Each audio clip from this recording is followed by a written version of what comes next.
C'est le livre dont tout le monde parle, celui qui risque de faire trembler les murs de Buckingham Palace. Dans Fin de règne, le journaliste Omid Scobie révèle les derniers secrets de la famille royale la plus célèbre au monde. Et surtout, il raconte les dessous de la guerre entre Harry et William. Les deux frères ne se seraient pas téléphonés depuis des mois et des mois. Pas même envoyé un petit texto à Noël dernier. Entre Harry et William, le dialogue semble définitivement rompu. Qui aurait pu croire que ces deux frères deviendraient des étrangers l'un pour l'autre ?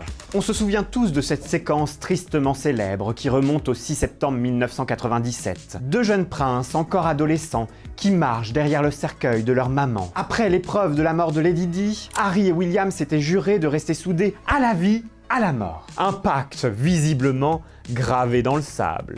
William ne pardonne pas à Harry d'avoir quitté avec fracas la famille royale en janvier 2020 pour aller s'exiler à l'autre bout du monde. Mais surtout, il lui en voudrait encore plus depuis la sortie du suppléant en janvier 2023. Dans cette autobiographie, Harry détaillait les raisons de son départ et accusait son frère aîné d'en être en partie responsable. Omid Scobie explique que Harry a longtemps espéré des excuses de la part de William, notamment pour ne pas avoir réagi face à l'acharnement médiatique qu'a subi Meghan Markle. Mais pour William, il en est hors de question. Le prince de Galles n'a jamais vraiment apprécié l'épouse de son frère. Il ne comprend pas cette américaine aux valeurs trop éloignées des siennes. Kate non plus n'a jamais accepté Meghan. Elles auraient pu être les meilleures amies du monde, mais ont préféré être rivales. Selon Omid Scobie, les deux belles-sœurs n'auraient pas communiqué directement depuis fin 2019. Même aux funérailles d'Elisabeth II, Meghan aurait été ignorée par l'ensemble de la famille royale. Elle aurait d'ailleurs confié à son entourage ne plus jamais vouloir remettre les pieds en Angleterre. Elle voudrait se tenir éloignée de ce qu'elle appelle le feuilleton de la cour. Un comble pour une ancienne actrice de série télé.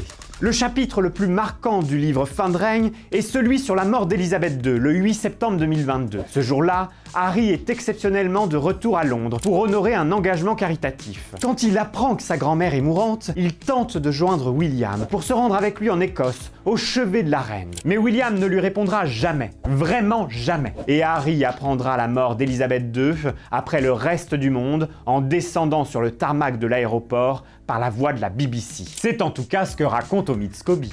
Toujours selon Omid Scobie, William aurait définitivement tourné la page de son passé, et donc tourné la page d'Harry. Il serait désormais obsédé par son avenir et n'aurait qu'une hâte, monter sur le trône. Certains reprocheront à Omid Scobie de ne pas avoir un avis objectif dans ce conflit fraternel et de faire un portrait trop corrosif du prince William. Royal Watcher connu et reconnu, Scobie a beaucoup suivi Meghan et Harry dans leurs activités, au point qu'on l'a accusé d'être le porte-parole des Sussex, voire leur ami, et même d'écrire des livres en leur nom. Chacun se fera son avis, mais une chose est sûre, les réconciliations ne sont pas pour demain à Buckingham Palace.